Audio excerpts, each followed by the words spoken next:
Welcome to the Coin Stories podcast, where we talk about investing, hard money, Bitcoin, and how technology is revolutionizing the global economy. I'm Natalie Brunell, and I'm here to learn with you. So, this is for educational and entertainment purposes only. None of the discussions should constitute as official investment advice, and you should always do your own research. Make sure you're subscribed to my page so you don't miss out on any new content. This show is made possible through partnerships with companies I trust, and I'm very picky about who I partner with. So I hope you take the time to listen to the ad reads throughout the show. First up, Swan. I partnered with Swan because it is a Bitcoin-only company that is focused on helping people save for their future and self-custody their Bitcoin. Swan can help you start a direct deposit to take advantage of Bitcoin as a savings technology and learn how to take it off the exchange. Swan also offers retirement planning with an IRA, tax loss harvesting, and a white glove private client service. I use Swan to dollar cost average, and I deposit a little bit every day that's equivalent to what I might spend on a meal so that I add to my future nest egg and lower my yearly cost basis. To learn more and get $10 in free Bitcoin, head to swanbitcoin.com/Natalie Brunell. All right, next up, Bitcoin Amsterdam. The biggest Bitcoin conference in Europe is just around the corner. The second annual event will be held October 12th and 13th and will bring together speakers from around the world, including the one and only Edward Snowden, plus Stella Assange, Balaji, Dylan LeClaire, Eva Vlardingerbroek, and so many more. Get your tickets with a 10% discount using code HODL, HODL. And don't forget to get your early bird pass to Bitcoin Nashville 2024 at the best price possible. Again, code HODL for a discount. I'll see you there. All right, it's time for the show.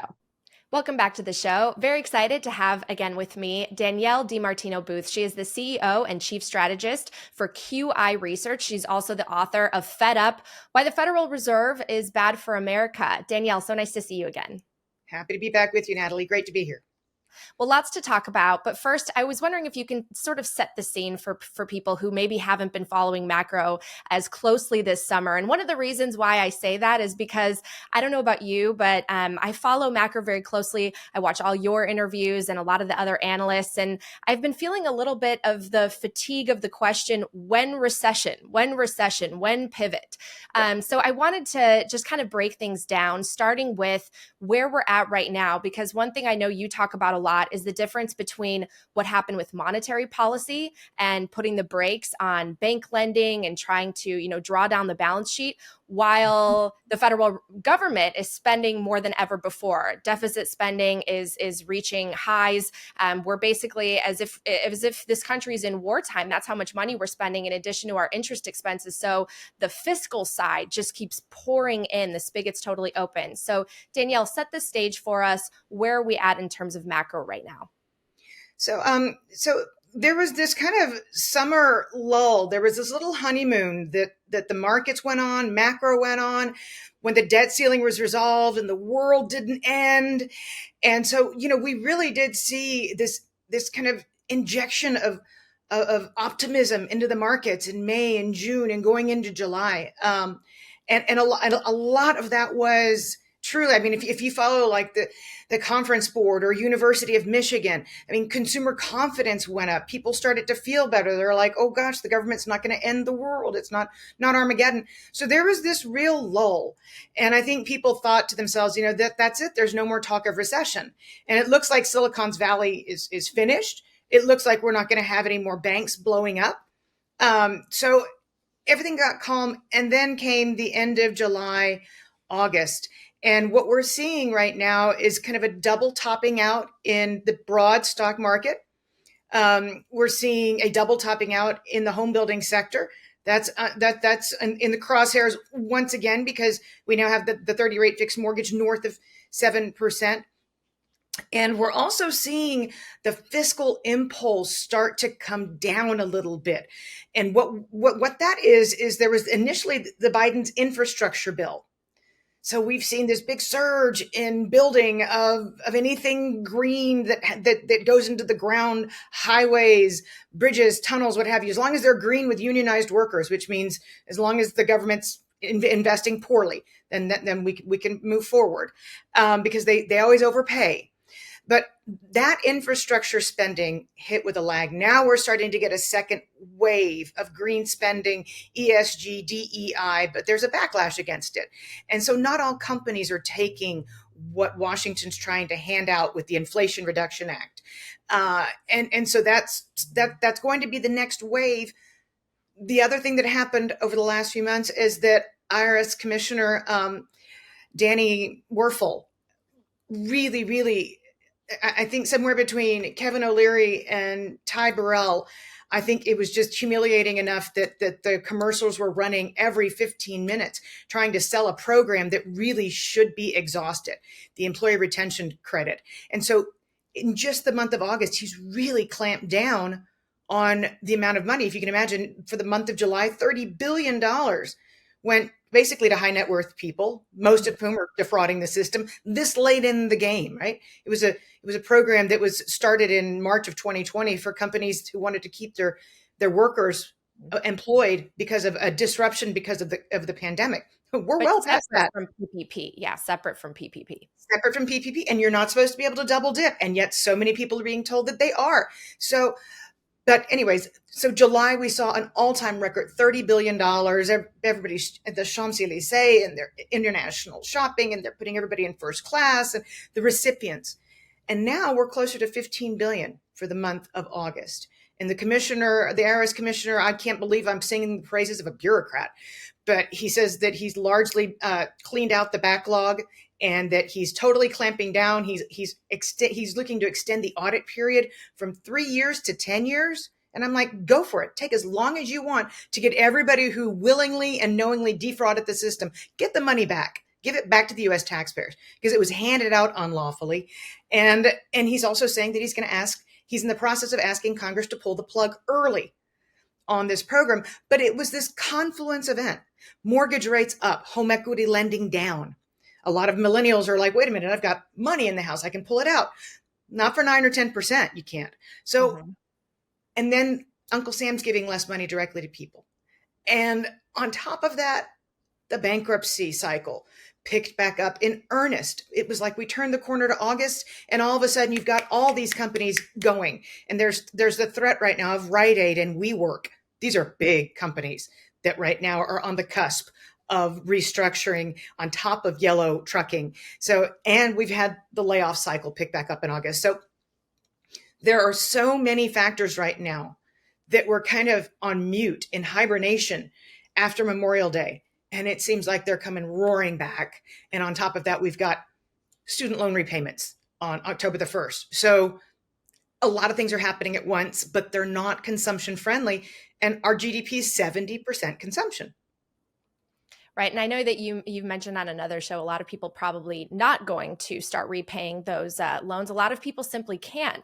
It seems like delinquencies are up. People are putting more and more on credit cards. And one thing that Jerome Powell said during the Jackson Hole Summit this week was that we are navigating by the stars under cloudy skies. What exactly does that mean? Because he seems resolute on potentially raising interest rates even more to continue to fight inflation because it hasn't come down enough.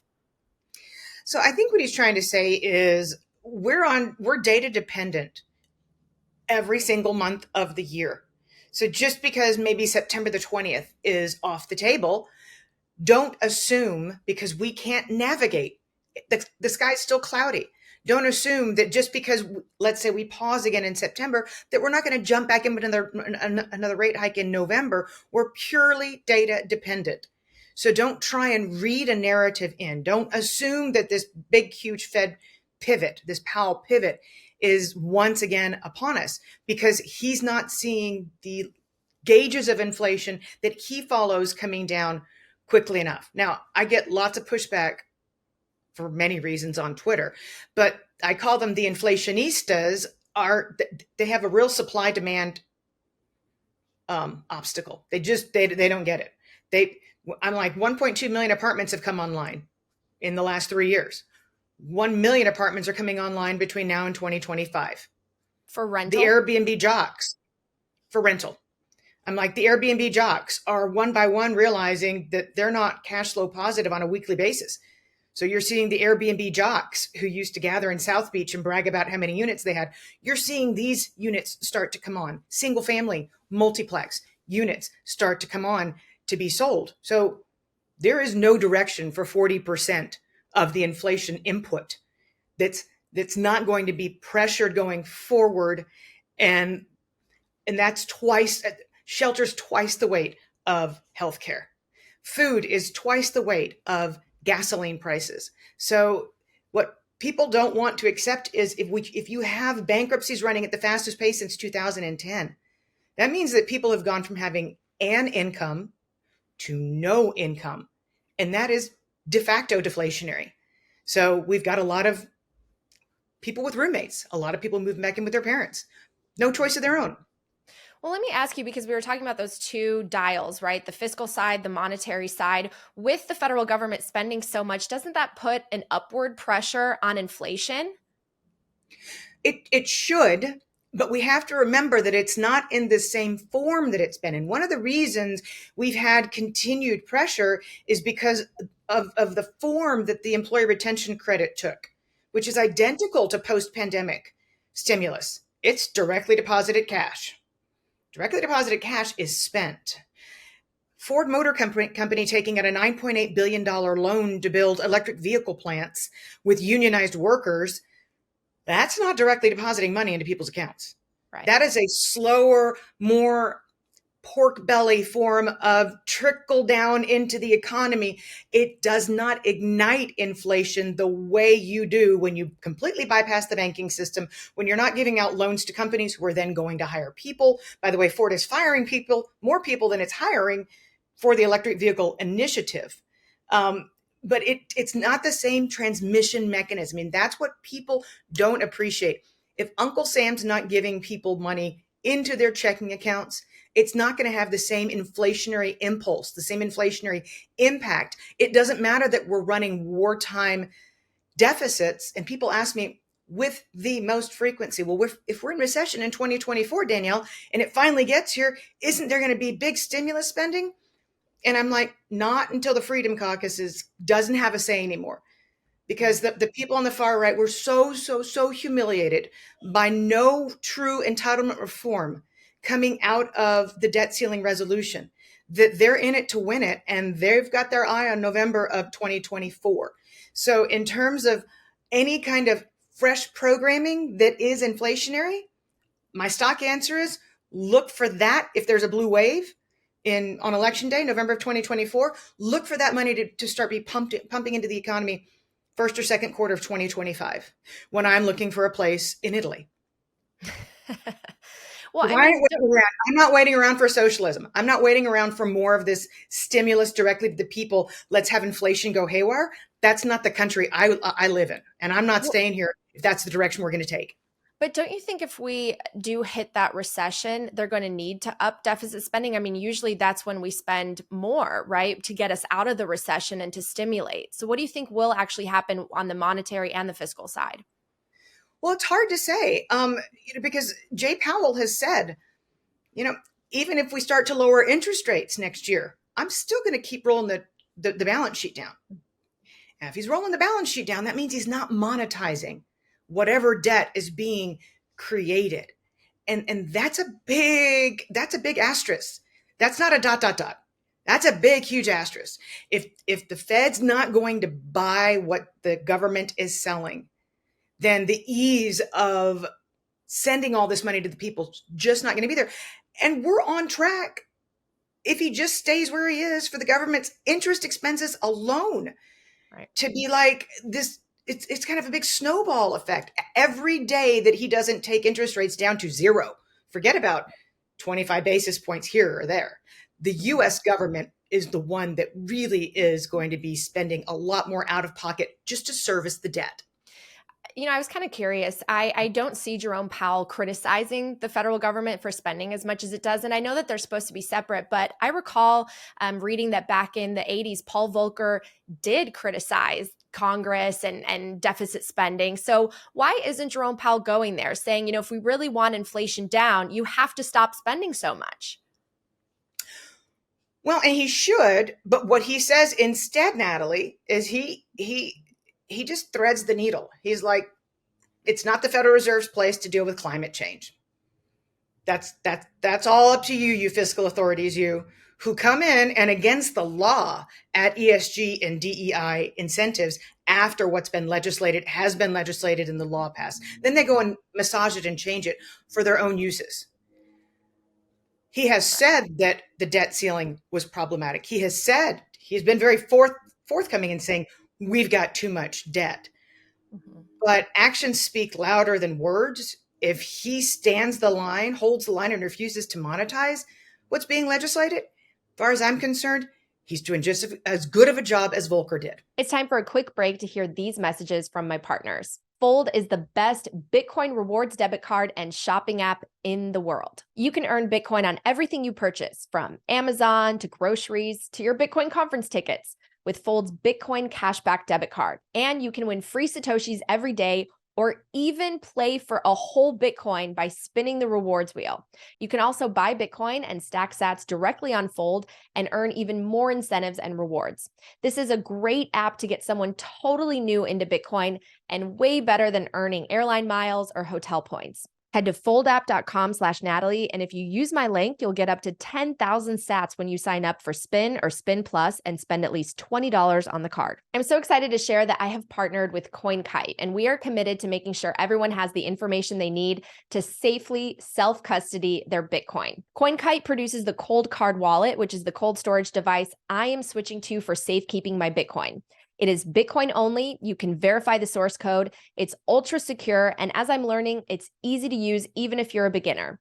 If you head to their site in my show notes, you can find all of their products, from cold cards in different colors to seed plates, tap signers, sats cards, block clocks, which I have behind me, and more. I'm also in the process of creating some how-to videos on ColdCard, so watch out for those in the near future. Become your own bank with Bitcoin and Coinkite. All right, back to the show. You know, one thing that I was surprised by is the fact that when interest rates increase, people are supposed to save more, right? That's what it's supposed to encourage saving, but people are running up their credit cards. Can you talk a little bit about sort of that lack of, ability for people to sort of get by today with the cost of living? So they're not doing the very thing that, capitalism is about, being able to take their wealth, save it in something that has 5, 6, 7% interest, so that then they can invest and be productive in the future. Natalie, you're asking for me to succinctly reflect on a shift in our society. Investment.com took a survey of 1,000 individuals who are going to have to repay their student loans. 62% said we're going to boycott it. And semantics is important here. We're going to boycott those payments. And as long as there are enough of us who boycott the payments, they don't want to say as long as there are enough of us who want to renege on our contractual obligations. They won't use those words.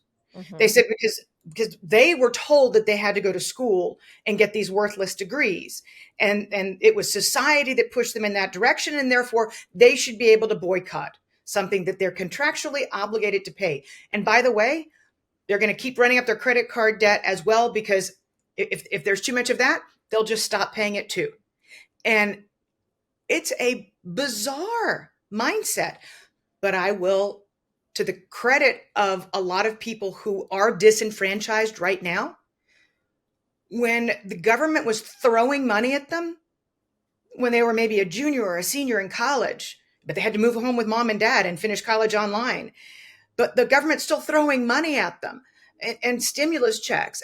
They learned about a different way of living. So, a lot of bad habits were acquired in the aftermath of the pandemic. And people got used to, it's so easy to get used to a great lifestyle. It can just take you a few months. I liked the way I lived then. However, it's going to be financed now. They'll give me I can borrow money for a BMW because the guy says he'll give me the loan. I can run up my credit card debt because the credit card companies so I can keep living like I was living when the government was handing me cash. So I will. And if anybody gets upset about it, I just won't pay it back. And meanwhile, back at the ranch, you have the wealthiest Americans who are going 6% on cash all day long and on Sundays. And They're setting aside more money. They're saving even more because they went through the ringer with the zero interest rate for, environment for so many years that they were starved for yield. And they're like, I don't need to be in high yield bonds. I can go park it over and get 5.5% overnight. Right. And it doesn't sound attractive for maybe a couple $1,000s, but when you're very, very wealthy, it's the safest bet right now. So I completely understand that. I want to touch on the housing market because, that's something that, when with these 7% interest rates, mortgages, who can afford a house right now? Affordability is reaching decade lows. And I wanted to know if for a young person, let's say they're graduating from college, maybe they saved a little, they wanted to find a time to buy a house so that they can, not waste money every single year on rent and make an investment. I mean, when do you buy? Because it seems like there isn't a lot of supply, although you mentioned the Airbnbs, there might be more supply coming on the market. But it seems like these interest rates make it just so unaffordable. The cost of, monthly payments increasing by multiple dozen percent since just 2020. I mean, it seems like some of the monthly payments have doubled since just 2020. So when should someone buy a home? That's a really, really good question. And it frightened me a few days ago when I heard that Zillow was going to start offering 1% down. I saw that. Yeah. I mean, that's the surest way to have a future. Hey, I am agreeing to have my home foreclosed on in the future. Let me sign on the dotted line right now. Find the cities, and I mean, the data's out there. Find out where they have the most apartments coming online and suck it up and rent for a few years, because rents are going to be falling, especially in the cities, again, with the largest number of units coming online. And a lot of these Airbnb jocks are going to get desperate. They're going to go from short-term rentals a week at a time to a long-term rental. Take advantage do your research. Follow Melody Guest on Twitter. She's a great resource in terms of where supply is coming online. Think really strategically and don't fall into the trap of not just buying into a housing market when your payment has gone up so much, but when house prices have gone up so much as well. Because you could be in a situation where you'd be stuck for 10, 15 years with too high of a payment. So if you're young right now, you don't have, let's just say you're not going on to your third kid and you've got two stuck into one room and you're in a 2-bedroom apartment and you're about to have a third kid. If it's not a desperate situation, sit down with somebody who understands finance. Sit down with them and have them explain to you what kind of a financial obligation you're taking on, given not just where mortgage rates are, but how much home prices have increased. And then study the fact that I can't remember, Melody tweeted out, there's like 3,000 homes for sale in the Austin Metroplex and like 13,000 Airbnbs. Yeah, I saw that tweet you had. Yeah. Do your homework. That kind of a supply demand dynamic cannot last that long. And add to that the knowledge, just the base knowledge that Jay Powell wants to be higher for longer. That tells you that you need to be in a city where there's a lot of new units coming online and they're like, we'll give you the first month and the last month of this 12 months for free. We're going to give you incentives to get into this new build. And if your current landlord plays hardball, just tell them that's fine. I'm moving down the street. Think strategically about whether or not you're going to pay up for housing when there's so many units coming online. Yeah, so many interesting dynamics because before it felt like rent was skyrocketing and now it's the opposite. And you have so many people locked into these low interest rates who refinanced and there aren't as many houses on the market right now. But I was actually talking to my friend who's from Australia this weekend.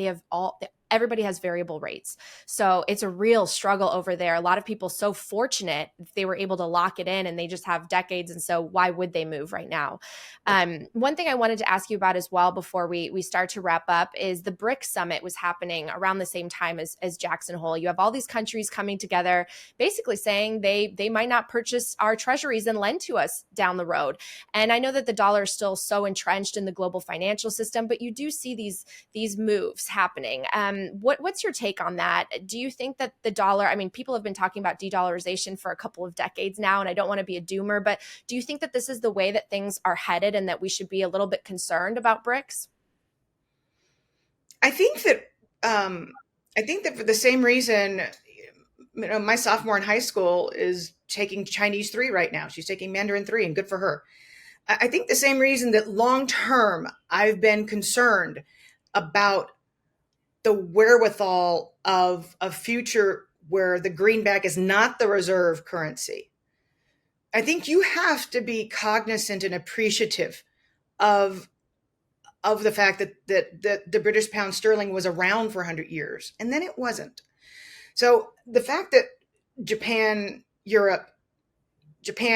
yen and the euro cannot replace the dollar, and the fact that the Chinese don't want it.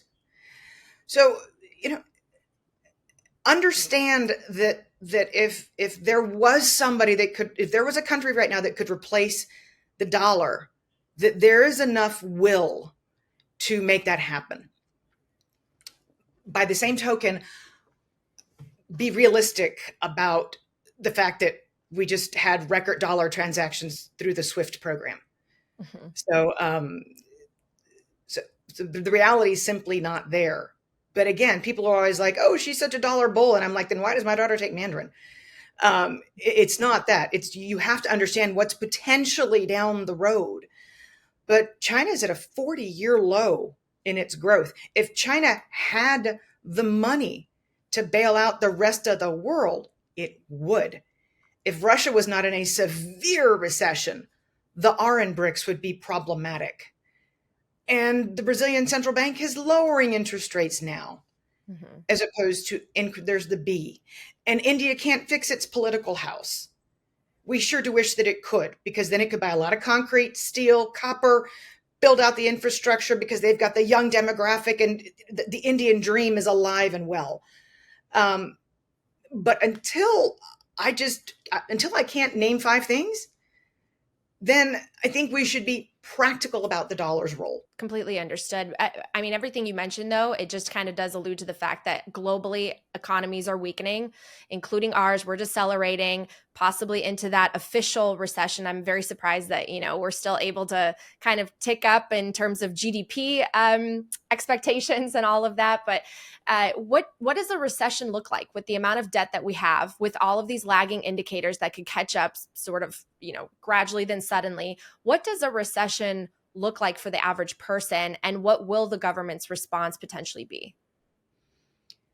So again, I'm going to do the second half first, because I think the important thing to remember is the government's response is in 2025. So that's really critical right now, given the last time you and I spoke, there were no states in the country that had rising continuing jobless claims. 0. And here we are months later, and now we have 48 states, so including Washington, D.C. So we're down to 3 states that do not have rising numbers of state residents who are claiming unemployment benefits. 48 states.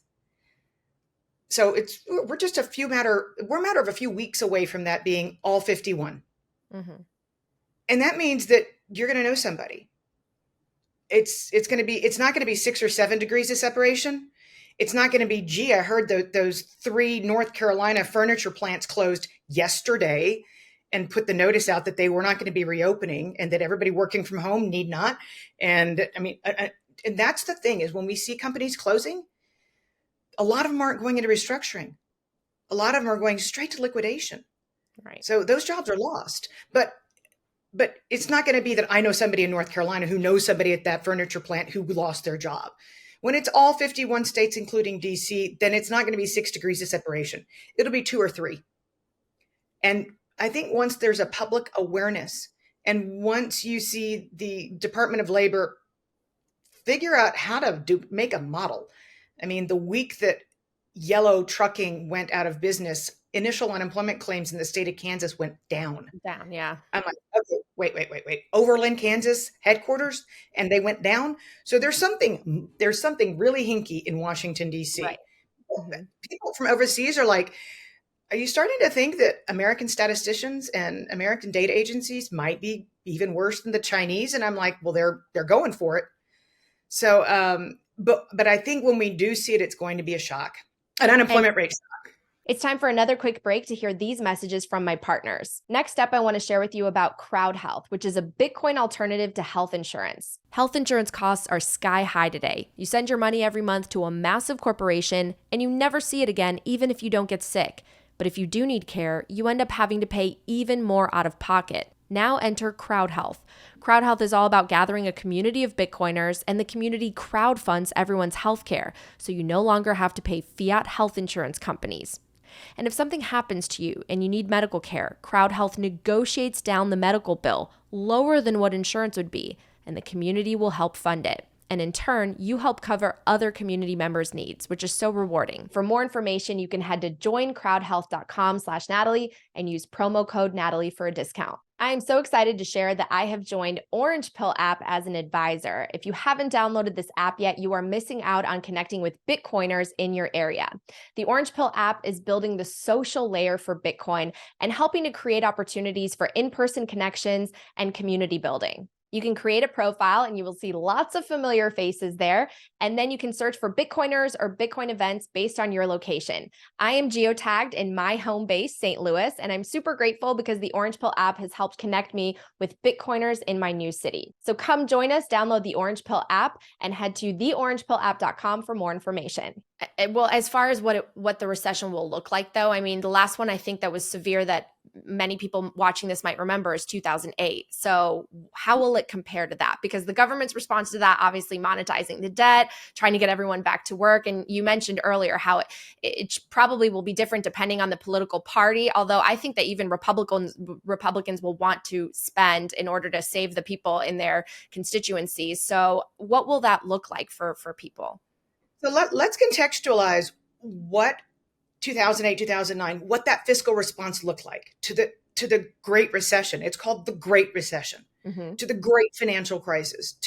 We called it great because it was the greatest in scope and magnitude compared to the Great Depression.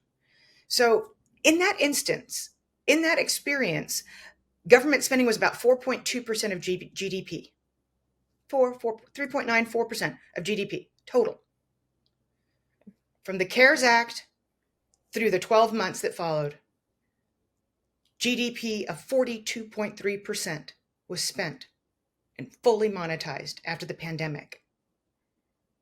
10 times the magnitude. It's so crazy to think about.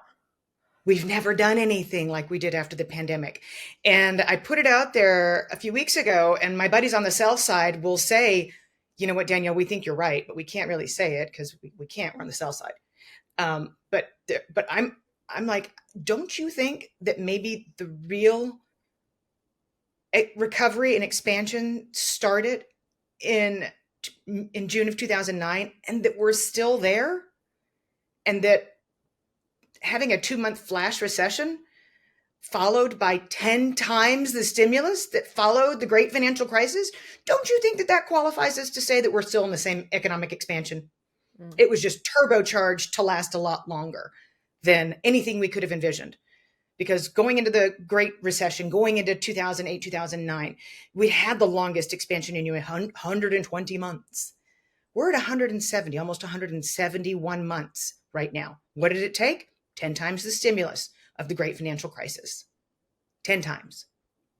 And that's why I'm saying I don't know what the next reaction out of the fiscal authorities will be, because they raised the bar so high by paying people to not work, right, and extend it for 3.5 years, student loan forbearance, and extend it out to 19 months, a federal rental eviction moratorium. I mean, stuff was done that capitalist democracies, they don't do what was done. Right. And that's, you really have to differentiate between one and the other, because this won't be the right country to live in if we keep jamming fiscal stimulus of that nature, because then we end up with modern monetary theory and universal basic income in practice, not in theory, but in practice, because that's exactly what happened after the pandemic. We took it for a test drive, crashed into the wall. Right. But if you're talking about anything close to the pandemic, just remember that was 10 times the magnitude of what followed the great financial crisis. Right. Well, and we could have debt jubilees. That's certainly what they're requesting with regards to student loans and possibly everything else. Just to wrap up, do you have about 5 more minutes? Is that okay? Sure. Yeah. Um, w- with everything that's happening right now and all these lagging indicators, do you think that we could have a soft landing? I mean, I know that you are one of the not defenders of Powell's stance to be, tighter for longer and increase rates so that we don't have the quantitative easing and ZERP policy that kind of destroyed the middle class over the last decade. But do you think that we can actually maneuver and thread the needle to get there and have a normalized rate maybe between 2 and 4%? Or do you think that something will eventually happen that is more systemic, that will cause a reversal like he did, in 2019, that wasn't for as much damage as has been done already in the system? True enough. Natalie, I cannot answer your question. What I can tell you is that everything's about to get tested. And this whole idea of we need to be patient and wait and see if it's going to be a soft or a hard landing, that's going away. Mm-hmm. I realize you think that I'm a dog with a bone with the employee retention credit, but something that pumps $300 billion in cash into the hands of Americans in 12-month space is relevant. For sure. A lot of money that was pumped into people's hands directly. If that's going away, and if we don't, as we get into 12 months before the election, and call it 62% of people truly boycott their student loan payments, that won't make a difference if the other 38% start to pay, who don't qualify for any kind of relief. They make over $62,000 a year. They have the largest by far student loan payments. They also have $1,000 car payments. They moved out to the suburbs and bought a house for the first time after the pandemic hit. We're talking about upper middle income earners here. They're the ones who are, they're 35, 40 years old. They're like, what am I, 10? I'm not going to boycott an obligation. Of course. I'm going to pay my student loan back. But once that starts on October the 1st, I spoke to the founder of a website called dailyjobcuts.com. Yep. I looked at that after you mentioned it on a show. Yeah. Well, I spoke to him probably 3-4 weeks ago, and he said, we're seeing such a huge acceleration. We've gone from six companies closing a day in May, June, and July to 9 in August. And he said a lot of companies are like, we can see over the horizon, and unlike a regular year, we know that the holidays aren't going to save us. So we're just not going to throw good money after bad. So we know that it's going to be so bad into the fourth quarter between all these different drags on consumption that we're just saying, why bother? Why bother losing more money? And we're closing preemptively. And so I don't see anything that could save consumption right now. I understand that we're building electric vehicle plants and the green initiatives and blah. I get that. And I see that some unions are succeeding in getting pay raises. But I also see that the same Teamsters that succeeded at the UPS failed at yellow trucking. Mm-hmm. And so 22,000 of them lost their jobs, period. So there are too many things happening going into the holiday season, I think, and no wherewithal in Washington, D.C. to save what's inevitably barreling our way. And I think markets have actually begun to sniff that out as well. Yeah, it's been so interesting to see. I mean, the S&P back up to where it was back in 2020, 2021, in sort of the height of the bubble. And I've just been surprised that the market doesn't see where this is eventually going. And I just hope that people remember that hard money, this is why it's important. This is why it's so important to understand the difference between hard money and easy money, because if you have something that the government can just keep printing, no matter where you are in the world, eventually it's going to be debased and your wages will never, ever keep up. And that's what we've seen. In fact, I saw a really interesting video the other day, a social media account that posted that wages in the Great Depression were actually higher in real terms than they are today for the average person, which is just wild to think about because, we've talked about it before. We've sort of decimated the working class and everybody's trying to keep up with the Joneses, but it's just harder and harder to tread that water. Danielle, just before we wrap up, I wanted to ask you one question about education, because I know you made a choice with your family to send your kids to a certain type of school. And I wanted to touch on that because it seems like today more and more parents feel like they don't have power over where their kids go to school, what they're being taught. And education is the most crucial thing in being able to accumulate wealth for yourself in the future and create opportunities and really provide yourself with that footing that you need economically. So what is your take on the current education system, and why did you decide to do something that maybe a lot of parents haven't yet?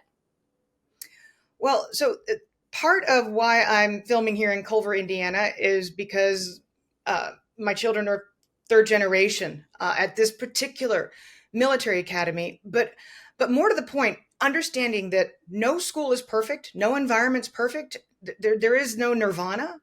But being able to have my children be someplace where free thinking and critical thought are still allowed, where I'll say it out loud, patriotism is really big and key, and having a good respect of your nation is something that's ingrained, rather than growing up, oh gosh, those terrible people who run the country and being an enemy. And that's not an option here. Here you learn about your forefathers and the people who died and made the ultimate sacrifice. That's just required. And we all have to have a healthy foundation and appreciation for the freedoms that the United States has that so many other countries don't. Why are so many people trying to cross into our borders? Mm-hmm. They're looking for freedom. And so, but you have to understand how that freedom was established.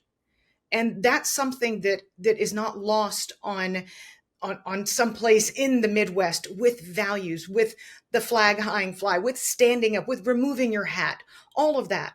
So it's a choice, it's a sacrifice our family made as well, because we're not the Rockefellers, but it's a sacrifice we made as well. But it's I think one of the best things that I've done, because you don't want your 18 or 19-year-old to have their thought process created by somebody else. You want for them to be able to discover for themselves how to think and approach the world. And that's why I'm here, and that's why they're here. Completely. And I hope they're getting a chance to play outside more as opposed to just on, these devices, because everyone's just, It's beautiful outside. I've fed 12 kids with my husband on Saturday night, 12 kids sitting around a huge table, not a single cell phone.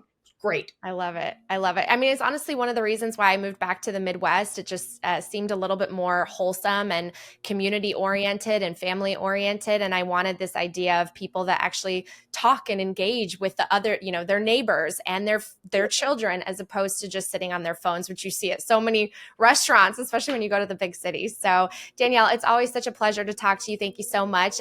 Where can people find you? So if you don't follow me on Twitter yet, please do, at DiMartino Booth. And then I'd love to have you as a reader at QI Research, DiMartinoBooth.substack.com. Come on and join. Love to have you. It's a fantastic research firm. Thank you so much for everything you put out. And if you're one of the Bitcoin trolls that's been trolling Danielle, please stop. It doesn't make the community look good. And, the stuff that you mentioned about our founding fathers, the importance of freedom, that's what Bitcoiners are actually standing for: hard money and freedom and opportunity. So I hope they haven't been too hard on you, Danielle. I think that they come from a place where they know deep down you are a Bitcoiner. You got me, Natalie. Thanks, Danielle. Thanks for having me again. Thank you so much for watching. This show is also made possible by iTrust Capital, where you can save in Bitcoin for your retirement. iTrust lets you invest with the tax benefits of an IRA. You can defer taxes on gains using a crypto IRA, or with a Roth IRA, you can withdraw tax-free at retirement. And here are some important things to know. iTrust does not lend against client assets, and iTrust accounts are FDIC insured up to $250,000 US. So if you're doing retirement planning and considering adding Bitcoin to your portfolio, you can sign up for an account and get a $100 bonus at itrust.capital/Natalie Brunell. Thank you so much for watching the video version of this show.